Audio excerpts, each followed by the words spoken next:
دیکھیں میں نے نا اپنی زندگی میں یہ سمجھا ہے کہ لوگ کیا کر رہے ہیں یہ میرا پرابلم نہیں ہے، اور ہمیں اپنی انرجی اس بات پر ضائع نہیں کرنی چاہیے کہ لوگ کیا کر رہے ہیں۔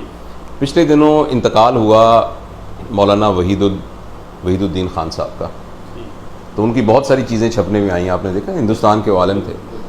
تو ایک زبردست بات میں نے ان سے سیکھی کہ کسی نے ان سے یہ کہا کہ ہندوستان میں اتنی آبادی مسلمانوں کی ہے، تو اس میں ایک مسلمان بچی ہے ہماری جس کا نام ثانیہ مرزا ہے، وہ بہت چھوٹے چھوٹے کپڑے پہن کر پوری دنیا میں ٹینس کھیلتی ہے، اس کی ٹانگیں ننگی نظر آتی ہیں، اس کے بارے میں آپ کا کیا خیال ہے؟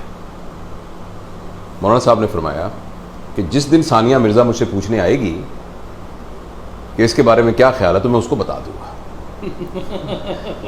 بالکل ٹھیک۔ تو اس وقت نا آپ کا یہ پرابلم نہیں ہے کہ ثانیہ مرزا نے چھوٹے کپڑے پہنے ہوئے یا لمبے کپڑے پہنے ہوئے۔ بالکل ٹھیک۔ میں نے اپنی زندگی میں یہ سیکھا ہے کہ ہماری جو انرجیز ہے نا، ایک ٹرم ہے جسے ہم کہتے ہیں انرجی ویمپائر۔ آپ کو پتہ ہے نا ویمپائر ہوتے ہیں نا جو خون چوستے ہیں، ویمپائر۔ اس طرح اللہ تعالیٰ نے ہمیں نا محدود انرجی دی ہوئی ہے، مجھے اور آپ کو محدود انرجی دی ہوئی ہے۔ ہم جتنے بھی ترم خواہ بن جائیں، ہماری انرجی لمیٹڈ ہے اور محدود ہے۔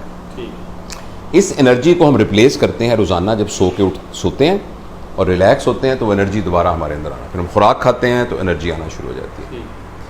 اچھا، اب یہ جو انرجی ہے نا، اب ہم ان کو کنزیوم کرنا شروع کر دیتے ہیں، پھر یہ آہستہ آہستہ آہستہ اس کا لیول کم ہونا شروع ہو جاتا ہے، اور جب وہ بالکل ایگزاسٹ ہو جاتی ہے پھر دوبارہ ہمیں اس کو ریپلینش کرنے کی ضرورت ہوتی ہے۔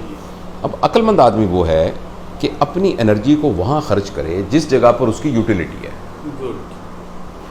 Thinking about other people, bothering about other people, complaining about other people's reactions, responses, ان کا behavior، اس میں ہماری اپنی انرجی ضائع ہو رہی ہوتی ہے، اور اس انرجی کے ضائع ہونے سے ہمیں کوئی فائدہ نہیں ہو رہا ہوتا۔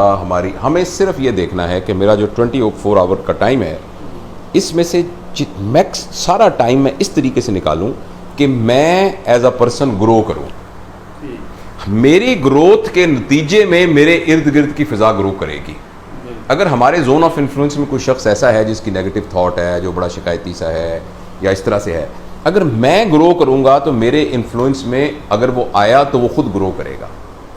لیکن اگر میں یہ بات بادر کرنے لگ جاؤں گا کہ وہ ایسا کیوں کرتا ہے اور معاشرے کا رویہ ایسا کیوں ہو گیا ہے، تو اس کا مجھے قطعاً کوئی فائدہ نہیں ہوگا، اسے تو خیر بالکل بھی نہیں ہوگا نا، تو مجھے تو بالکل بھی نہیں ہوگا شاید۔ اچھا، اسی لیے آپ دیکھیے ہمارے جتنے ٹاک شوز ہیں، ٹی وی کے پروگرامز ہیں، اور یہ سوشل میڈیاز کے اندر جب بھی ہم دیکھ رہے ہوتے ہیں، وہ باتیں دوسروں کے بارے میں ہو رہی ہوتی ہیں، اور دوسروں کے بارے میں، باتوں کے بارے میں بادر کرنے سے، ان کے بارے میں شکایت کرنے سے اور ان کی کمپلینٹ کرنے سے، آ جائیں ان کی کمپلینٹ کرنے سے، آ جاؤ بیٹھ جاؤ، ان کی کمپلینٹ کرنے سے ذرا سا بھی ہمیں فائدہ نہیں ہوتا، اور نہ معاشرے میں کوئی فائدہ ہوتا ہے۔ معاشرے میں فائدہ صرف تب ہوتا ہے کہ میں اپنی، پروفیسر عمران صاحب، جاوید اقبال، یہ ہمارے ڈاکٹر صاحب، اپنی انرجی کو انرجی ویمپائر سے بچائیں، ان لوگوں سے بچائیں جو ہماری انرجی کو چوستے ہیں، اور اپنی انرجی کو رائٹ۔ اچھا، جہاں تک آپ کے سوال کا تعلق ہے کہ ایسا لوگ کیوں کرتے ہیں، وہ اس لیے کرتے ہیں کہ ہمارے معاشرے میں تربیت کا کوئی نظام نہیں ہے، ان کی تربیت نہیں ہوئی۔ اگر ہم بچپن سے ان کے تربیت کا نظام ہم قائم کر دیں تو پھر ان کے یہ جو منفی سوچیں ہیں وہ مثبت سوچوں میں کنورٹ ہو جائیں گے۔ تو یہ میرا خیال ہے۔ بہت شکریہ، تھینک یو۔ Thank you.